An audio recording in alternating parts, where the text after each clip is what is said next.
Alrighty.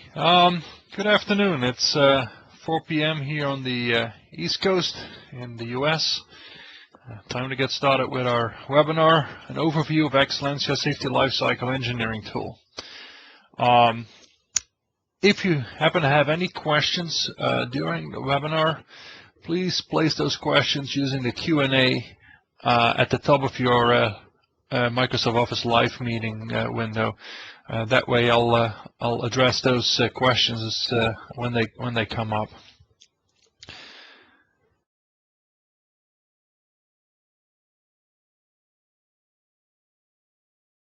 My name is Iwan from Beurden. I'm the Director of Engineering at exSILentia, and as such, I'm responsible for the majority of our software developed here at exSILentia, specifically for the exSILentia Integrated Safety Lifecycle tool.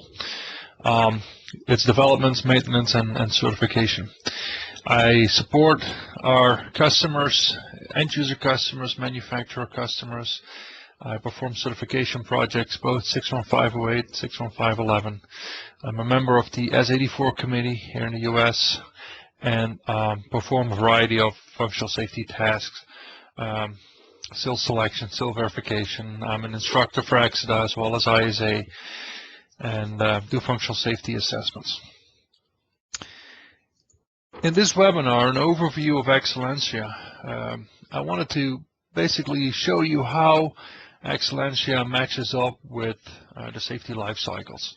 And I have here the IEC 61511 life cycle where, and I assume most of you are familiar with this, we start with a risk analysis and protection layer design. And we go all the way to decommissioning. And in between, we allocate safety functions, we write safety requirements specification, we do our design and development, installation, commissioning, and actual operation. And throughout the life cycle, we have verification activities, structure, planning, and management of functional safety. And as you will see on the next slide, our exSILentia software has quite some overlap with the life cycle. We have management functionality, we have risk analysis, PHA analysis software, import capabilities from third party. We can do SIL selection, we can write requirements documents, we can do alarm rationalization, identify alarms that are used as independent protection layers, do conceptual design, verify conceptual design. We have detailed design requirements, a proof test generator that will help you get started on your proof test, and we can also look at lifecycle costs of different conceptual designs.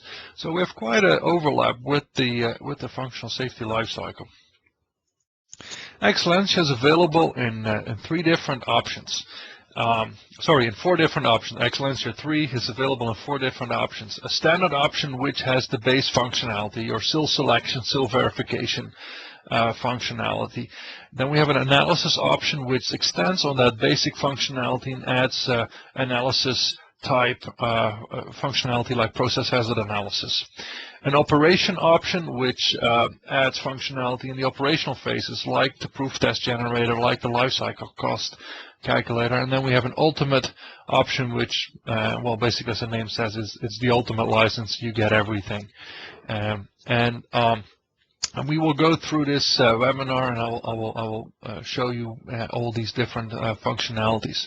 Another way to look at it is through this chart, where here on the right-hand side you will see the 4 different options and which of the tools are included with each option. So you'll see that there are some things in the analysis package that are not included in the standard. There's some things in the operation that are not included in standard, and ultimate basically has everything. And we have the safety lifecycle phases and activities described here on the left-hand side, and then what exSILentia module fits in with that particular lifecycle step. So when we get started with the management of functional safety, our first step, obviously this is part of our standard offering. We see a couple of different things. Number one, we have a project dashboard.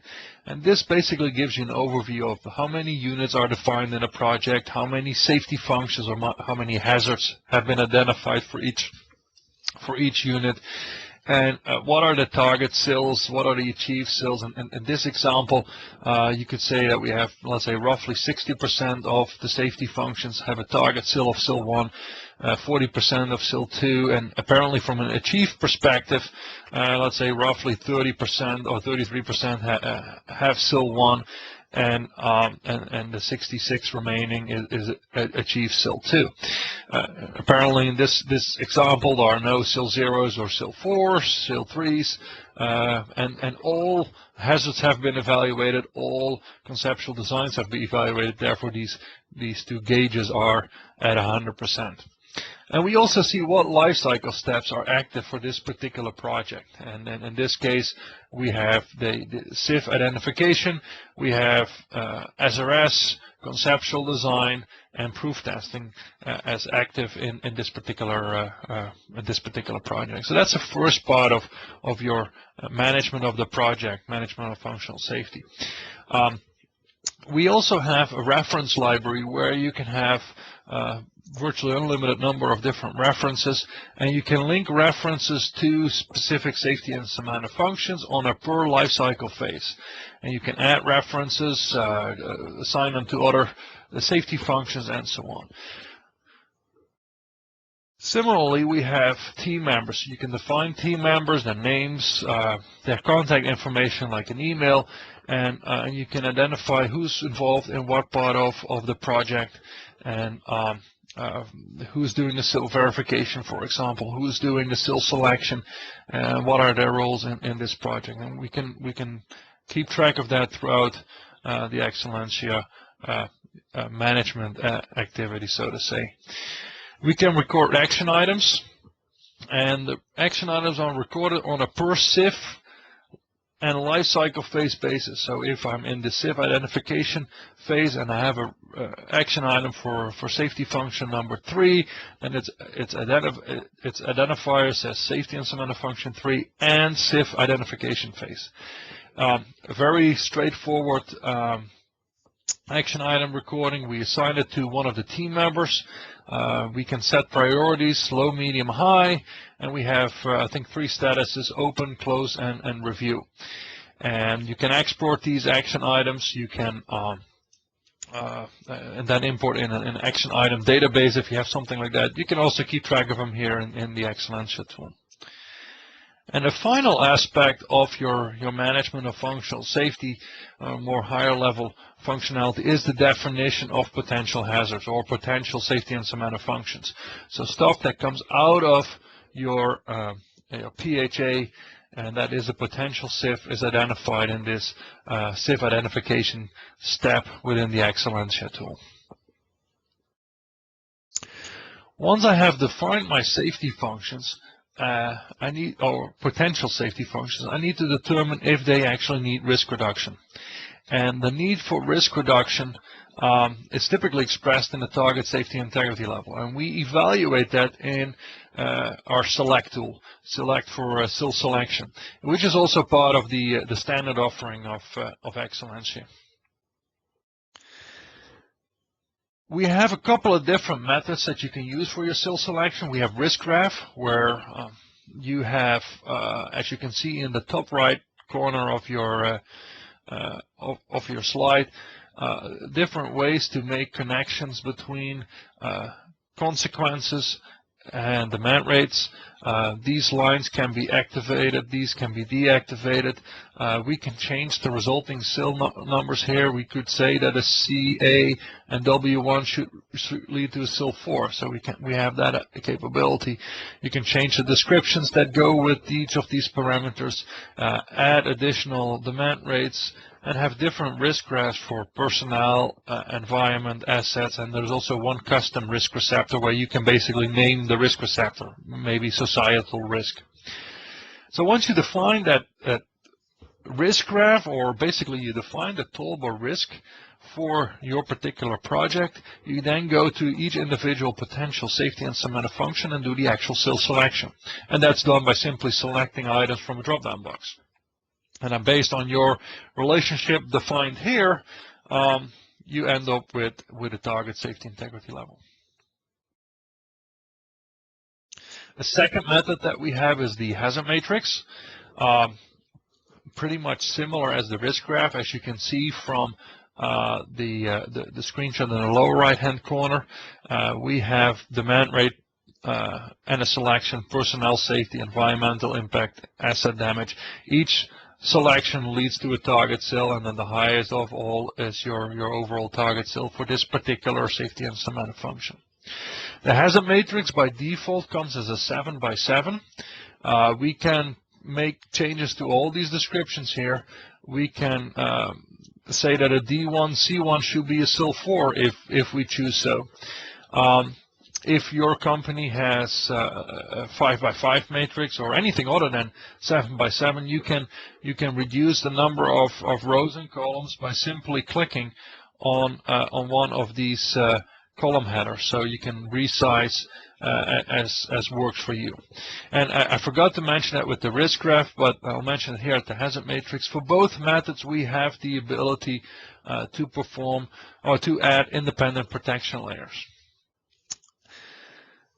The third option is frequency-based targets, and frequency-based targets has a number of sub-options. We have single tolerable risk, qualitative and quantitative. Qualitative, obviously, we deal with descriptions for the consequences. Quantitative, we deal with numbers for the consequences. But you can see here on the top right hand where we have the calibration screen for a single tolerable risk. Qualitative, we put in descriptions and wave factors as to how these relate to a tolerable risk level, which is actually specified underneath the second screenshot. And then when we actually get to the SIL selection, we make our selections from the drop-down list for the consequences, which leads to a target tolerable frequency. We then specify initiating events, and we can specify multiple. In this example, I specified one, a control loop failure with a 0.1 frequency, 0.1 failures per year, once every 10 years. We can specify an enabling condition. For example, if you have a batch process and all your data is based on continuous operation, you could take that enabling condition into consideration. And then IPLs, and this is similar as what we would do for the risk graph and the hazard matrix. You can specify an independent protection layer. You can identify if it has different levels of effectiveness per receptor. So a relief valve may be good in protecting personnel, may be good in protecting assets, may not be good in protecting the environment because it's releasing the atmosphere. So you could actually put a probability of failure on environmental risk receptor protection of 1. Whereas for personnel and assets, it would be maybe a 0.01 or a 0.02 number. Operator actions, we can specify those as well, and then we can identify if an IPL is just a unique instance or if it's used as part of multiple safety instrumented functions or potential safety instrumented functions, I should say, or you could say hazard risk analyses.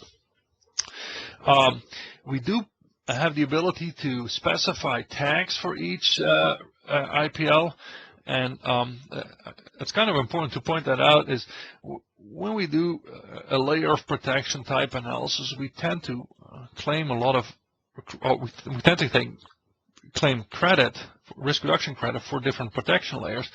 And in some cases, once we've taken that credit, we forget about it. And so we may have a safety function, a SIL1 safety function that we're let's say, claiming a risk reduction factor of 50 for. In this example here, that's the same amount of risk reduction that I claim for that relief valve. Now, for that safety instrument function, I have requirements for proof testing, for maintenance activities, etc., and recording throughout the life cycle. We tend to forget the IPL. So one of the things that we can do in the exSILentia software is we can create a critical device list, which will basically spit out all the protection layers that you define in your project for future tracking in maintenance programs. So we can identify initiating event and frequency, enabling condition and its probability, and then independent protection layers.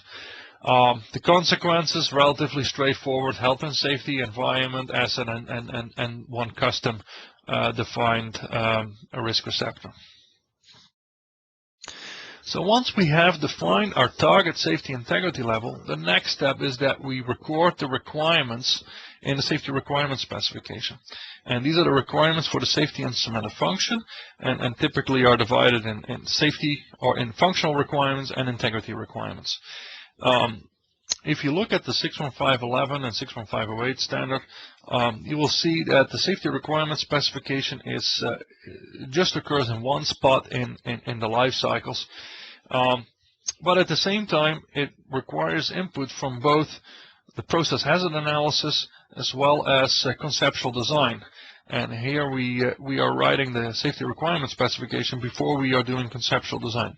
So one of the things that you will see later on in this webinar is that we've changed or modified. We've modified the safety requirement specification. We've created an option, SRSC&E, where we're splitting up that safety requirement specification document in two separate phases. But part of the basic or the standard exSILentia offering, we have the SIF SRS option. And the SIF SRS option is a very straightforward, simple template where you can just simply document your requirements, like what equipment are you protecting, what's the safe state, what's your desired test interval, and so on. Relationship between inputs and outputs is one of the things that you need to document in your safety requirement specification. And in this particular case, you will have to do that kind of before you do your conceptual design, and then update it after your conceptual design again. So once we have created our safety requirement specification, we go on and do SIL verification. Again, this is also part of our basic standard exSILentia offering. And the SIL verification tool,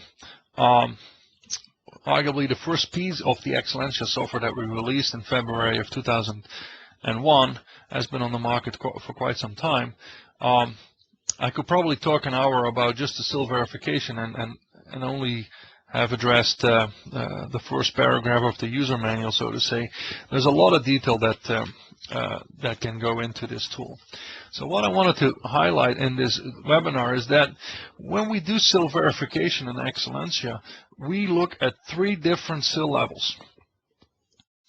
And the 3 different SIL levels are the one that most people are familiar with, the SIL based on the probability of failure on demand, or average probability of failure on demand, which is a function of your conceptual design or architecture, voting arrangement, failure rates of the equipment, proof test frequency, and failure modes of the equipment. So based on that, I can calculate my probability of failure, and the probability of failure leads to a achieved SIL level. There are also requirements with regard to the architecture. We call them architecture constraints, and some people refer to them as minimum hardware fault tolerance requirements. In IEC 61508, the mother or umbrella standard, the architecture constraints are based on equipment type, on the safe failure fraction, the ratio of safe detected, safe undetected, and dangerous detected failures to the total failure rate, and your hardware fault tolerance, which is based on architecture. The safe failure fraction is based on the failure mode distribution, and the hardware fault tolerance based on conceptual design. That leads to another achieved SIL level. In 61511, that achieved SIL level is primarily based on just the hardware fault tolerance. The minimum of these two define what your achieved SIL level is based on random failure protection. There's a third one that we look at, and that's the IEC 61508 capability, or the SIL cap. And what this is it's a way to track the systematic protection levels that are in place for a specific product. So we may have a transmitter that is certified for IEC 61508 for SIL 2. That would give it a systematic capability of SIL 2. You may have a transmitter or a valve in your specific plant location that you have documented experience for quite some time, that you have good operating procedures with, and that operating experience with, and that based on that documented experience, you would say, well, I don't see any systematic issues with this particular device, and you would claim proven use on. And in the exSILentia software, you can track both proven in use claims as well as 61508 capability based on assessments. And you need to make sure that your safety instrumented function as designed meets the PFDavg requirements, meets the architecture constraint requirements, and the systematic capability requirements. The minimum of these three define what your achieved SIL level is. So that achieved SIL level is based on probability of failure, based on architecture constraints, minimum hardware fault tolerance, and based on the equipment capability. In the majority of cases, at least if you follow the 61508 methodology, your probability of failure on demand and your architecture constraints, minimum hardware fault tolerance, will lead to the same achieved SIL level. The second part to this is that when you look at the 61508 certification or the proven in use, that's related to justifying the use of specific equipment, and that's something you need to do independently of the calculation aspect, basically. But we can track that in the tool. PFD, you may be familiar with this. I assume that most of you are familiar with this. Low demand applications, PFDavg, or the average probability of failure on demand, applies. For high or continuous demand applications, we have the probability of failure per hour, which is the term that came from the standard. Of course, probability of failure per hour is kind of a no-no. Probability is dimensionless, so what we are really calculating, or what we are really relating to here, is the dangerous failure rate of your safety instrumented function. You're really looking for a failure rate or failure frequency of the safety instrumented function, and you relate that to probability numbers or ranges. For SIL 1 and low demand application, your target average probability failure demand is less than 10 to minus 1. For SIL 2, less than 10 to minus 2. SIL 3, less than 10 to minus 3. And SIL 4, less than 10 to minus 4. On the high continuous demand mode, when we talk about this failure frequency, we're talking about 10 minus 5, 10 minus 6, 10 minus 7, 10 minus 8 for 1, 2, 3, 4 respectively. If you compare these two tables, you'll see that there is a 4 orders of magnitude difference between the SIL level threshold.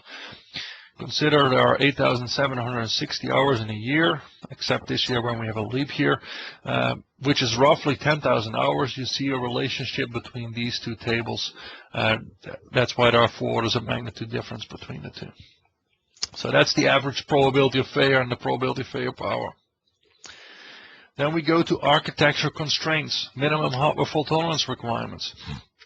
The original concept was introduced in the IEC 61508 standard as released in 2000. So when we released Silver in 2001, February of 2001, we included this in the Silver calculation engine. We keep track of type A, type B equipment. We calculate safe failure fraction. We calculate the achieved SIL level based on architecture constraints. When IEC 61511 was released in 2003 and NCI ISA 840001-2004 and 2004, the concepts there are more restrictive than what 61508 allows us to do. But we added that capability to the tool as well, so we have an IEC 61511 option.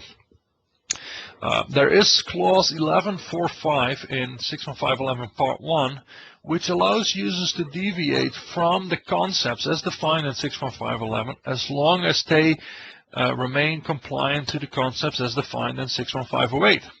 So you will actually see that we currently have 4 options available in Silver for architecture constraints.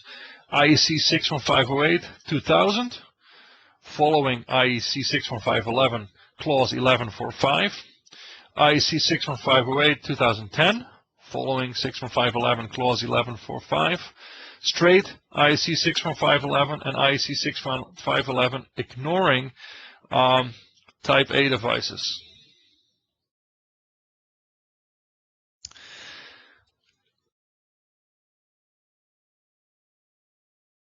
And I think our exit our web meeting master is conflicting with my pointer. All right. So why do we have these different options? Well, first of all, we want to provide the option of 61508-2000 and 61508-2010 versus 61511. But why two options for 61508? Well, IEC 61508-2000 defined all failures that are not dangerous as safe.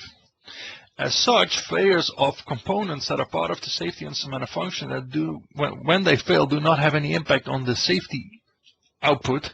You could talk about a pull-down resistor or a part of a capacitor that is part of a filter that when it fails, all right, the signal becomes a little bit more noisy, but will not necessarily cause the 4 to 20 milliamp output no longer to follow the process variable.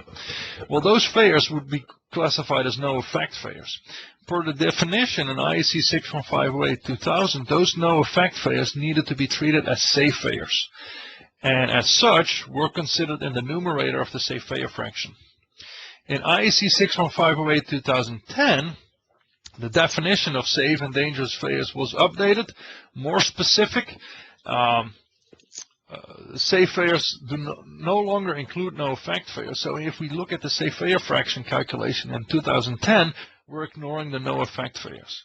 So we still have both options in there. Some customers stick to 61508-2000, some customers go to 2010. There are different calculated safe failure fractions for both. That's why we have both methods. 61511, well, it's pretty clear. We're a process industry oriented SIL verification tool. Obviously, we have the 61511 standard in there.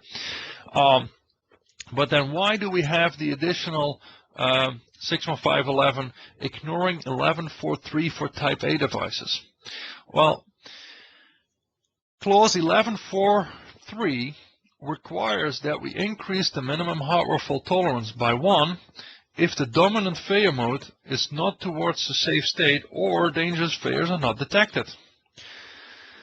If you consider your final element configurations, the majority of your final element configurations will have safe failure fractions that are less than 60%, or in other words, the dominant failure mode is towards the dangerous undetected state. Based on this definition or this requirement, field equipment for field elements, final elements, we would need to increase the minimum hardware fault tolerance by 1.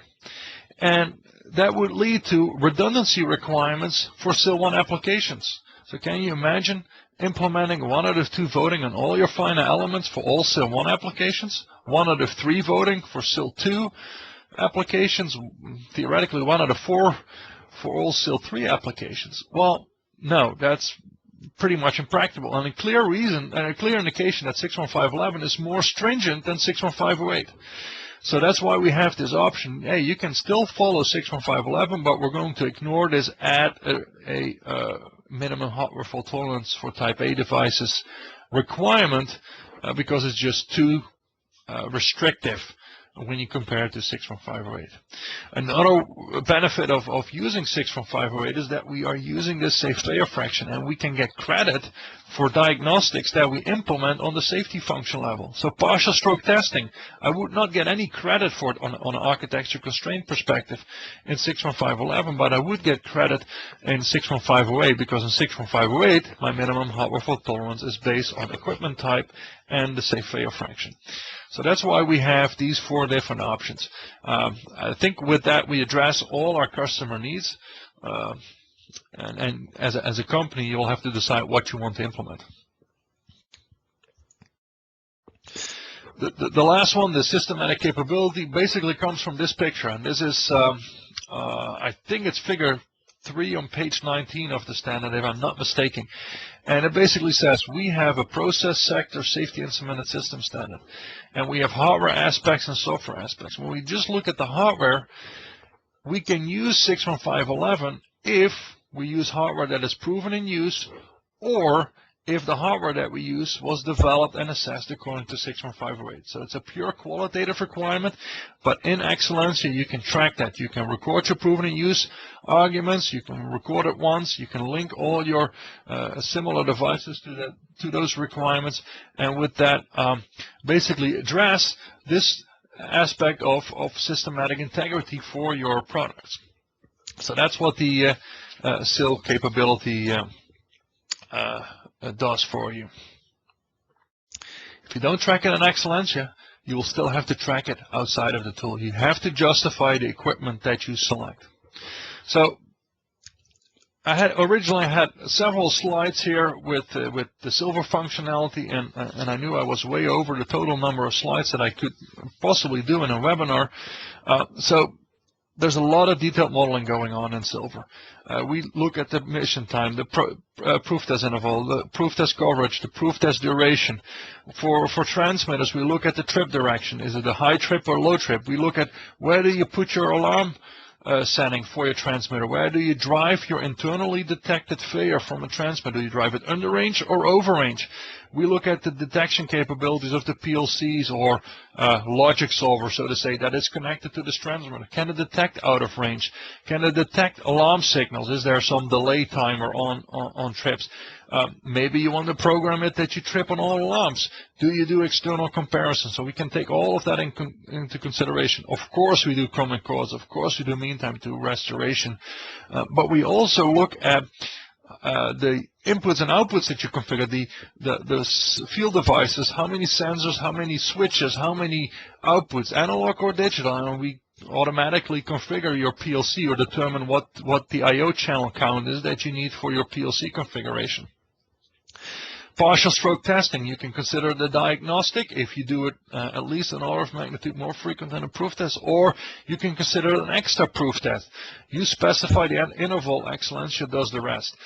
You can select, you can specify coverage factors yourself. You can select equipment data from our equipment database, and it will tell you or suggest to you what the proof test coverage should be or partial stroke test coverage should be. On the final elements, the valves, do you need a full stroke or do you need tight shutoff? Mark note of the word need. You may buy a valve that does tight shutoff, but if your safety function only needs a full stroke, then at this point you only select full stroke. Is your valve opening and closing? Are you operating in a clean service or are you operating in abrasive service, severe service? All these determine your failure rates that are used in your SIL verification. So there's a lot of selections you make during a SIL verification, and once you get used to it, you can go through it pretty quickly. But they can have significant impact on your achieved SIL level. The picture that you see here, the graph, is the probability of failure on demand as a function of time. For an example, a mission time calculation of 30 years. And the red line is the probability of failure. The black line is the average probability of failure. The average probability of failure is the parameter that relates to your achieved SIL level. The red line, obviously this is a digital picture. It's created out of pixels, but it's not really a line. It is actually representing each individual calculation point that we have in our software. So this is a collection of points that is then plotted as a line. Of course, that leads to jagged edges, as you can see here when proof tests are performed. But I guess my point is, we calculate each of these individual points in our calculation engine. The development process that we use for our calculation engine was evaluated by one of the assessment agencies when we released our first version of exSILentia, our standalone version of exSILentia in 2005. And the development process, the modification process, etc., was all deemed compliant to 61508. What does that mean for you? As an end user, you need to justify the tools that you use for your calculations. You need to justify the equipment that you select. In this case, we've done the justification for you. You can use this software to perform all your SIL 1, SIL 2, SIL 3 calculations, and you don't have to justify the selection of this tool or the calculation of this tool. If you would use an Excel spreadsheet, then you would actually have to go in and justify that the formulas that you typed into your Excel spreadsheet are correct. So that could be a huge time saver when you're on a project. So as I said, I can probably talk for hours on the SIL verification tool, but one of its strong points is the equipment database. We have a huge equipment database attached to our exSILentia software, and this is all part of our standard offering. And part of that is our SERH viewer, the Safety Equipment Reliability Handbook viewer, which is embedded in the tool. When we released the software, or the Silver software in February of 2001, we had our equipment database. And that was a strong point for people to look at it. Remember, in 2001, there wasn't a whole lot of data available. The fact that we had data in the tool was a huge help for most in the industry. In 2003, we published the first edition of the Safety Equipment Reliability Handbook, and it was about 200 pages. Not bad for first edition. The third edition that we published in 2007, we had to publish it in 3 separate volumes, each individual volume over 200 pages. We have more of 1,000 pages of reliability data, and this was in 2007. So there's a lot of data in our software, and the data in there is either product specific or generic. So the product specific typically comes from failure mode effect and diagnostic analyses that are done based on the schematics provided by manufacturer, and the generic data is typically derived from the product specific data, looking at industry databases and end user proprietary data. So based on that, we come up with a weighted average basically of what the generic failure rates should be. And typically, if your safety instrument function meets your requirements with generic information, it will do so with manufacturer-specific information. What it provides to you as a user is an easy reference to the source of your equipment data, your reliability data. You can just refer to an ISBN number, you can refer to an exSILentia version, and you know what where the data came from. The viewer, obviously an electronic version of the paper handbook. There are some search capabilities in the viewer, but in the exSILentia software, you just simply select the type of device that you're looking for. That will filter the list down to a more manageable overview, and you can click on one of the items in the list and you can get a data page. And the data page looks similar as the data page that you would get out of the handbook, and you can use this to compare different products.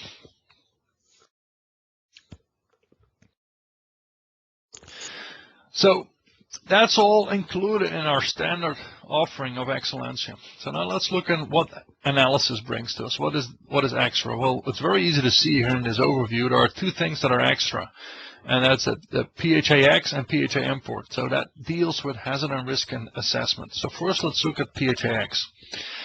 PHAX is a non-traditional process hazard analysis software. Documents HAZOPs. It focuses the team on a specific deviation. There are no spreadsheet views in the main operating mode. You're focusing on the one thing at hand and not look at everything else that you did before. So the team is very organized, and the speed at which PHAs are done typically is higher, at least that's what I hear from our customers, than what they traditionally experience. Obviously, you identify hazardous events and their associated sequences. But one of the neat things is that, obviously, since this is developed by our exSILentia team, it allows you to identify potential safety instrument functions, items that you want to look at and do a SIL selection on. It also allows you to identify alarms and even do mini alarm rationalizations during the PHA. But when you identify these things as either a potential safety instrument function or a potential alarm, you can export that information into exSILentia and into SIL. And as such, you see the beauty of a nice integrated tool set. There is no double typing, there is no copying and pasting, no extra steps. In the PHAX software, you just simply click on Export, exSILentia, Export SIL, and the tools do the rest at that point. And this is just a screenshot of the PHAX software, where you define your areas, you define your causes, your consequences, and then these are the areas where you define the type of safeguard or recommendation, and you can go from there to do your SIL selection or alarm rationalization. So that's the first part of that is extra with regard to the analysis option of exSILentia. When we look at the second part, that is the PHA import, and this is for when you did a PHA without the exSILentia software, without the PHAX software. You can import from CSV files, and those CSV files could be generated by third-party packages such as PHA Pro and PHA Works. And basically what you do in the PHA import, you select the file that you want to import, and then the tool will analyze that file, identify what the headers are of the different columns, and you can link how these columns need to be connected to units or parameters in the exSILentia software. And you can search on keywords. So for example, if you typed in the word SIF in each instance where there's a potential safety instrument or function, then you can search on that. Some of these software packages allow you to do SIL selection during the PHA. If that is your process, then you can import out of that software and simply say, look for everything where the target SIL is greater than 0, and you have a very nice list of potential safety instrument functions imported into exSILentia. It extracts the safety instrument functions, no manual entry, very efficient, no typos, and basically in a matter of maybe 10 minutes, you can have 500 safety functions defined in exSILentia. So that's something you simply can't match with manual activity. One thing to point out, for the import, it's very important that there's a strict cause-consequence pair relationship in the hazard identification. And the default setup of some of the third-party PHA software does not meet that requirement. And as such, you need to make sure that before you start doing your HAZOP, that your cause-consequence pairs are lined up, and there is some description about that in the exSILentia user guide, but of course exILentia people can also help you in making those customizations. So that is what is the exSILentia analysis option, extra analysis functionality. So now we go into the operation and I look at what's extra in the operation. Well, one of the things, and it's kind of an overlap with functional safety management or procurement for that matter, is the lifecycle cost estimator. And what this allows you to do is it allows you to compare different safety instrument functions and what their overall costs would be on a life basis. We could, for example, see what the difference is between a 1 out of 2 transmitter voting and a 2 out of 3 transmitter voting, and maybe from a financial perspective it makes sense to spend more money up front. Maybe it doesn't, but the lifecycle cost estimator allows us to look at that. It will calculate the total lifecycle cost of individual SIF or entire project in today's dollars. You can specify project level cost parameters such as engineering rates and installation labor rates. You can define what the discount rate is. You can define what the emission time is, or the time over which you want to do the calculations. And then you can also define the monetary value. So yeah, we default to the US dollar, but you could make it a Canadian dollar, an Australian dollar. You can make it a euro, a pound sterling, Singapore dollar, whatever works for your specific situation. And if I remember correctly, there are like 5 characters that you can use for the monetary identifier. So if you want to express things in bottles of wine, you can just define the monetary identifier as wine, and you can go with that. For each safety instrument function, you specify how much time something takes, any additional expenses. You define fixed expenses. You define purchasing costs. you define proof testing costs, and based on the number of proof tests, based on the number of trips that you have in your safety function, the tool will come up with a total procurement cost, with a total fixed expense, failure cost, and then calculate the total yearly cost, calculate what the net present value is, and come up with a total lifecycle cost. And it can do that also for your entire project. Notice, for those who are quick in math, 144,000 is not the sum of 123 plus 40 plus 38. The individual safety lifecycle cost numbers here are higher, or the total is higher than what the actual total project cost is. Why is that? The tool takes into consideration where you have reuse groups. So, for example, if I have a valve that's part of safety function 1, and it's the same valve as part of safety function 2, I can mark this valve as a reused valve. It's the exact same valve, same tag number, and I can specify it once and then simply use it in all the subsequent functions. The advantage of that is that if you need to make a change to that particular valve, you only have to make it in one place. Second advantage is that right here, we know that this valve only needs to be purchased once. So yes, if I look at safety function 2, there may be certain costs associated with it, and safety function 3, certain costs associated with it. But if they're all talking about the same valve, I only have to buy that valve once for the entire project. Now notice, for example, SIF 2 and SIF 3, I didn't specify any cost parameter. I didn't specify hours or expenses. But the tool already calculated some lifecycle costs. Well, that is the procurement cost of the reuse groups, as well as failure costs based on the spurious strips that were calculated for these safety instrumented functions. So that's how the lifecycle cost estimator comes up with these lifecycle cost numbers. Second aspect that is included in an exSILentia operation is the proof test generator, which addresses operation and maintenance aspects. Well, when we talk about a proof test, we need to realize that the intent of the proof test is to detect failures that are not detectable by automatic diagnostics. And as such, when you look at a manufacturer should know what the failures are that he cannot detect during normal operation.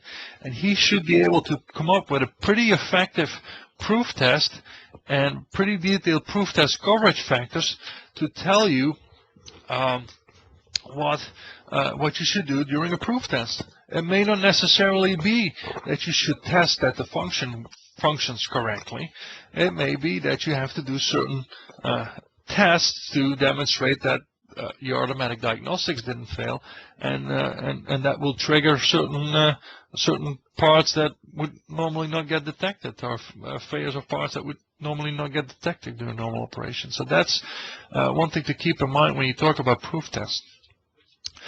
The proof test generator creates a report with proof tests for the equipment that was selected during the silver or the conceptual design process.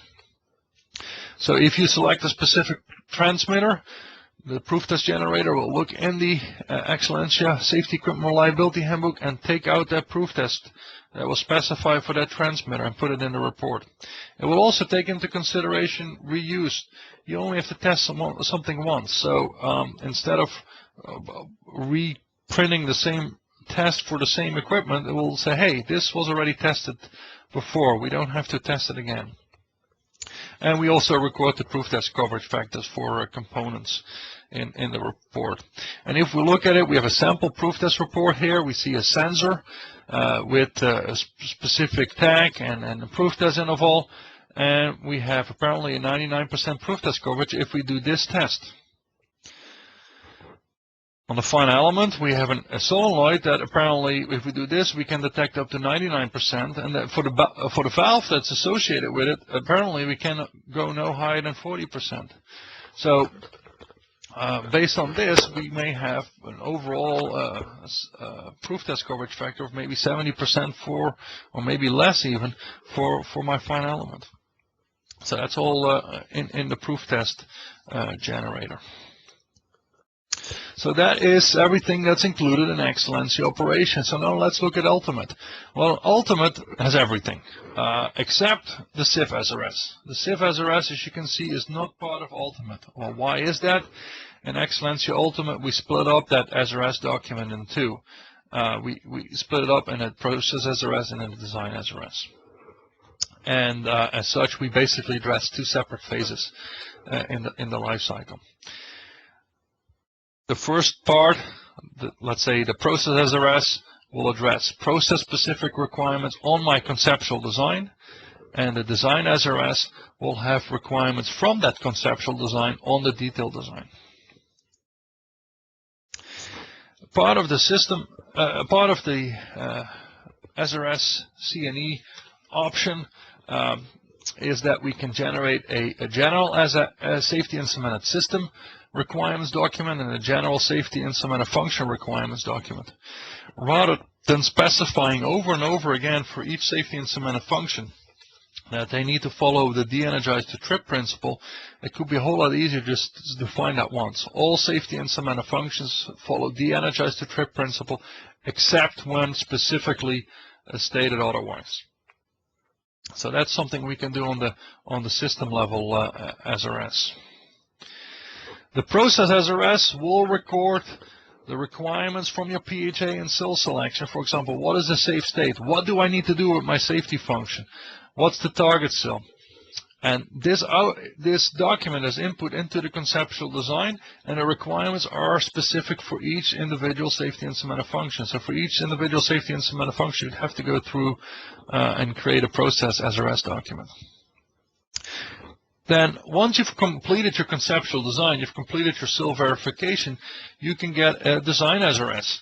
And it addresses requirements derived from the conceptual design. For example, relationship between inputs and outputs. And it's input into the detailed design. And in this example, we only see that there is some mentioning here of a ball valve. But again, all the requirements are SIF specific. The output that the SRSC&E generates is a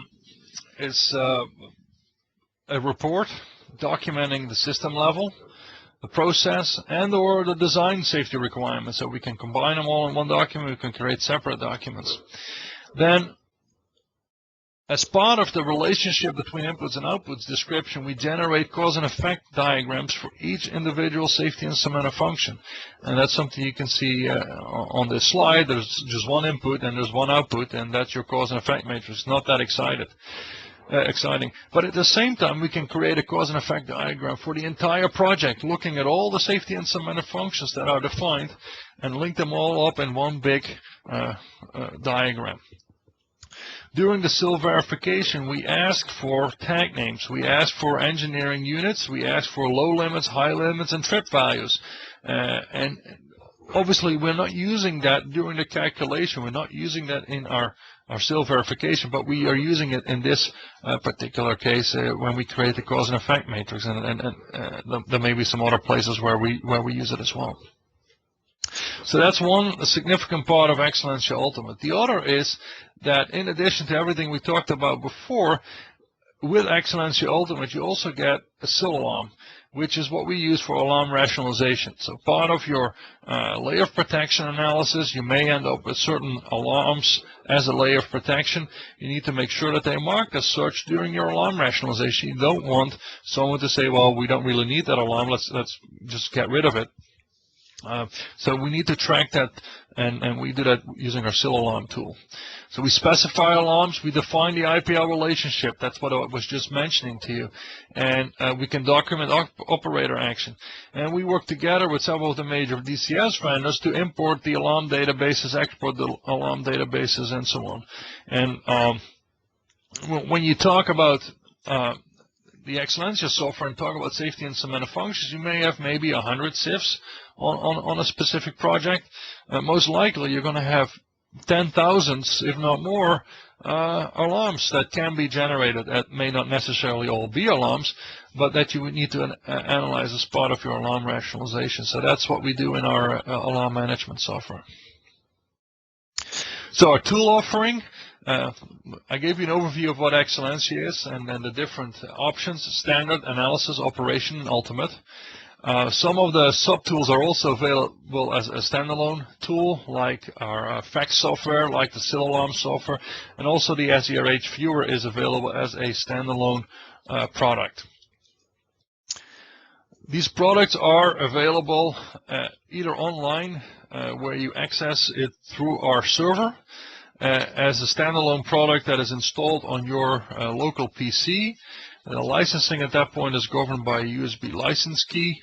There's a single user option. You can have multiple keys. You can exchange keys with user, the multi-user option.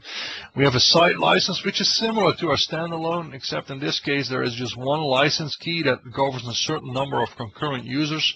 And then we have a server option where the software is installed on a XenApp server or a Citrix server, and it basically operates the same as our exSILentia server. It's intended for companies that want multiple users using the software. So those are the different platforms. We have a couple of training events coming up, and I expect that they will be announced later this week on our website. But we'll be having a couple of 4-day open enrollment training classes going on in March, April, May, and June in northern New Jersey, in the Baton Rouge area, in Louisiana, in the League City, Kemah area in Texas, and in the Long Beach, Anaheim area in California. And what we will be offering there are training classes for exSILentia, training classes for SIL alarm, and some additional training classes like cybersecurity and general alarm management overview, and 61511, 61508 for developers. So we'll try to cover a bunch of different subjects, and we'll actually have 2 separate tracks going on at the same time. So I think that's going to be very exciting. Look at our website and keep track of what's going on. With that, I've nicely met the time requirement of trying to keep this in 1 hour. I hope everybody got a good overview of what we are offering in our exSILentia software. Any questions? Again, feel free to ask them through our Q&A.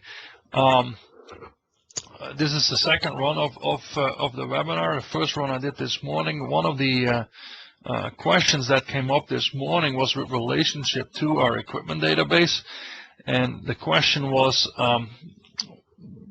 if I want to add a piece of equipment to the database, can I ask exSIL to do that for me? And the answer is yes, you can ask. And that actually led to me mentioning our blog on our website.